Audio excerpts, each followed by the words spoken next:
What kind of regulations do you think should be put in place? I mean, the first thing I would like to see is sort of a blanket ban on any banks or other sort of institutional financial players getting into the crypto space. I think that's critical. Cryptocurrencies have grabbed news headlines with their dramatic highs and lows, and their proponents argue they could revolutionize the financial system, making it faster and fairer. But could this cryptocurrency craze be dragging us all into some dangerous waters? What I'm concerned about is that's happening on a global scale, and nations that are the most vulnerable being the place where these assets are finally sold into, so that profits the people who are running the industry and potentially harms the most vulnerable people in the world. I'm Hilary Allen. I am a professor of law at the Washington College of Law at American University. Hilary Allen is also the author of The Superficial Allure of Crypto, an article published in the September issue of Finance and Development magazine. Journalist Rhoda Metcalf sat down with Professor Allen to learn more. Cryptocurrencies are often touted as being a more democratic alternative to the traditional financial system. What do you say to that argument? So I disagree with it. I think if there's one thing that the proponents of crypto have right, it is the critique of our existing system. There are problems in financial inclusion for our existing system. The problem is crypto doesn't solve them. There is nothing in crypto that really makes it a better solution for people who need cheaper, faster payments. And really what people need is something simple. They don't need complicated bells and whistles where they have to be able to understand computer code as well as complex disclosures to understand what they're acquiring. That's not the right solution for financial inclusion. And I worry that the financial inclusion narrative is being used as sort of a screen to hide what we call predatory inclusion. So we heard this kind of rhetoric as well way back with the subprime mortgages, where they said this was going to, bring homeownership to people who'd previously been excluded, but in the end, people were being exploited. And I'm very concerned that this crypto area is exploitative as well. So you don't see it as opening up financial opportunities to people who, at this point, don't really have access to the traditional financial system? No, because you have to think about, what do these people actually need, right? You need to start with the problem. So people may need capital in the first place. To get a loan in crypto, you have to already have crypto and stake that crypto for the loan. So that's not going to bring new financial services to people who don't already have capital. If you need to be able to make payments quickly, you don't want to have to go through exchanges who are going to charge you significantly to convert your fiat into crypto and then back again. So the crux of all of this is that these crypto assets, with the exception of some stablecoins, have nothing behind them. There's no actual money, there's no gold, there's nothing behind. And not even that, there's not even any productive capacity. Like if you buy a share in a corporation, they make something or they build something or they sell something, there is plant, there are employees, et cetera. And if that corporation were to fail, then you could liquidate everything and, you might not get much for your share, but there's something there. Whereas most crypto assets have nothing behind them. And so their value is entirely dependent on someone else being willing to buy that asset from you. And so the concern is that this financial inclusion narrative is really just trying to find more people to buy these assets to prop up their price. And if it all fails, they'll be the people left holding the bag. But isn't this the idea of the cryptocurrency, the idea of exchange? I need some, so I give you some. It's just a circulation of money. I mean, isn't that part of the concept? That was the initial idea behind Bitcoin, that you could use it to pay for things. But it turned out that Bitcoin and many coins like it turned out to be a terrible payments mechanism because it was so volatile, right? If you went to the store and eggs were worth 15 Bitcoins today, 27 Bitcoins the next day, and 3 Bitcoins the next, that's no way to run a system. And so it really never took off as a type of payment for that reason. But people were attracted to the volatility as the price started to increase. So people did start to acquire it as an investment. And what about this idea of decentralization? I mean, there's this notion that cryptocurrencies are very decentralized because they're sort of run by blockchains of data instead of people, right? But you say that inevitably these currencies end up being controlled by a small number of people. How does that happen? So let's be realistic about all of this. People are making a lot of money in this space. There has to be someone to make the money, right? That this idea of a system where the computer code controls everything, who programs that code? Who profits from programming that code? There are intermediaries all over the place in this space. They're just often hidden and often unregulated. So, when people are talking about what they call DeFi or decentralized finance, they're often talking about, apps that live on a particular underlying blockchain. And those apps are often said to be decentralized. But who created them in the first place, right? They often have a lot of control over how the apps work. I mean the founders. The founders. Yeah.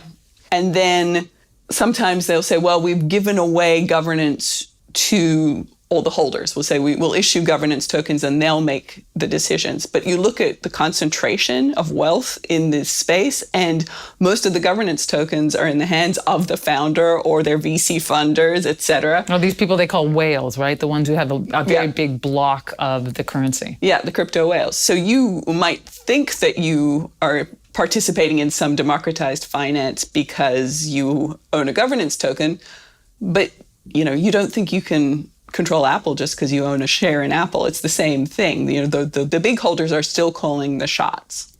Right. We've seen how volatile cryptocurrencies can be, but do they pose other problems beyond that?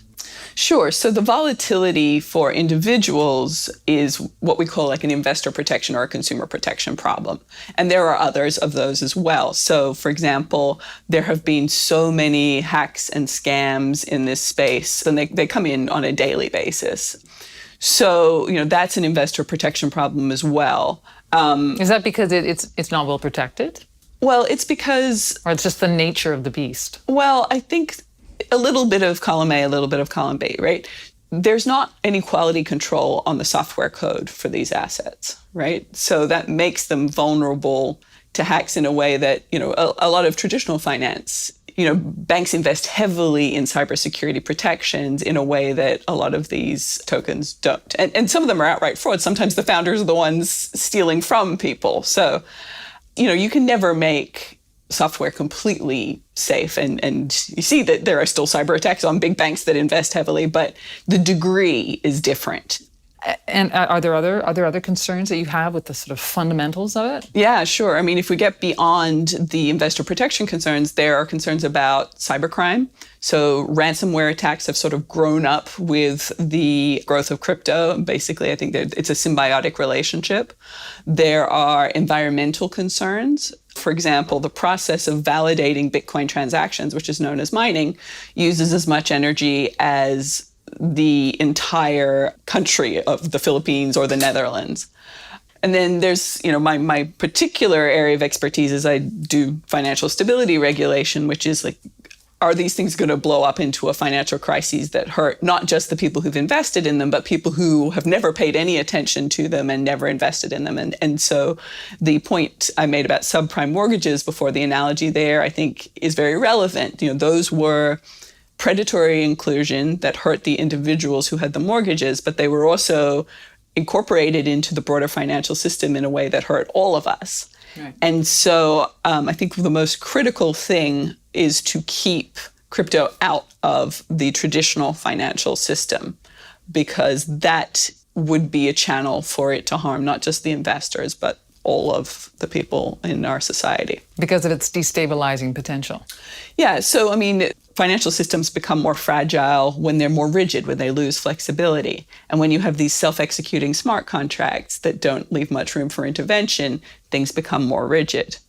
Financial systems become more fragile when they become more complex, when they have unnecessary complexity. And what we're getting here is financial services we already had done in a much more convoluted manner to try and preserve some illusion of decentralization, but then we're not even getting the decentralization. And then a lot of people have talked about the capacity of stablecoins to be vulnerable to runs in the same way that we see runs on bank accounts and money market mutual funds. So all of those issues sort of packaged together raise concerns about financial stability for me if this stuff is integrated into the mainstream financial system. Right. So are we seeing efforts to regulate cryptocurrencies? I mean, are there concerns? Do other people besides yourself have a lot of concerns about this?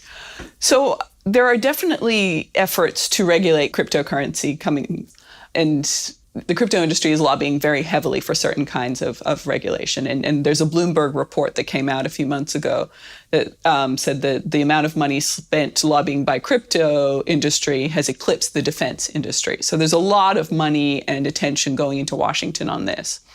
And so I wouldn't say the crypto industry is against regulation. They're trying to craft regulation that works for them. So I think, which is not surprising. No, it's not surprising. It's not surprising at all. But it also is incumbent upon people who understand this stuff, who don't have a vested interest in or financial interest in the industry, to sort of push back where the industry is trying to craft regulatory proposals that aren't a good fit for the public benefit. What kind of regulations do you think should be put in place? Can you explain that for us? I mean, the first thing I would like to see is sort of a blanket ban on any banks or other sort of institutional financial players getting into the crypto space. I think that's critical. I then think that application of the existing securities laws to crypto will also do a lot of the job. And so a lot of people were frustrated that the SEC had not taken that much action in this space. Unfortunately, I think the way the legal system works is that it takes some time to ramp up an enforcement capacity. And we're starting to see the fruits of the SEC's efforts. So for the last couple of months. And the SEC is? The Securities and Exchange Commission. And so they administer securities laws. So we've seen an aggressive enforcement effort from them over the last few months, trying to crack down on some of the problems. So I think that's a welcome development. And that, I think, coupled with a regime that kept it out of banks in particular, would get us most of the way to where we need to be. Right. So do you think we're moving in the right direction then? So I think the SEC is moving in the right direction. The actual legislative proposals that I've seen, I do not think are moving in the right direction, because what they're trying to do is often create bespoke or light touch regulatory regimes for crypto that essentially carve it out often of the SEC's securities enforcement. And that is not the way to go. They're trying to sort of get an exception to the rule and claim that there's some special case. Because, again, decentralization is the claim. And as I've already bored everybody with at length, it's not decentralized. So, I don't think this is a place that deserves a bespoke regulatory regime. Okay. Finally, more recently, we have seen sort of an explosion of central banks trying to develop their own cryptocurrencies. Is this the future? I mean, are cryptocurrencies inevitably, in our future, whether we like it or not? So I think that these CBDCs, these central bank digital currencies, are a really interesting phenomenon. And frankly, I think behind the scenes, a lot of the central banks are frankly not that interested in these and feel that they have to show that they're considering it. But they don't really do anything that can't already be done with existing technologies. So in many ways, it's sort of what I've heard it described as FOMO, fear of missing out, right? But I mean, is none of this also in response to the fact that, the popularity or the interest in these cryptocurrencies, like, the idea of giving people an alternative that is like a cryptocurrency but is more stable? Well, I mean, I think that it comes down to the fact that people aren't looking for this stuff to make payments, right? They never really have been. It's never taken off as a payments mechanism. So I don't think people really are looking to crypto for that. They're looking to crypto to get rich quick, frankly. It is a way of speculating, and that's where the interest has come from. It's never been about payments, which again, I think undermines this idea that we need a central bank digital currency. Okay. Well, Hilary Allen, I really appreciate you taking us down into the wild world of cryptocurrencies and giving us a much clearer understanding of how it all works. Thank you for speaking on the podcast today. It's a pleasure. Thank you so much for having me. Hilary Allen is a professor of law at the Washington College of Law at American University in Washington, D.C. She was speaking with Rhoda Metcalf. You can read her article on the superficial allure of crypto at imf.org/FND. And look for other IMF podcasts on Apple Podcasts or wherever you get your podcasts. I'm Bruce Edwards. And I'm Rhoda Metcalf. Thanks for listening.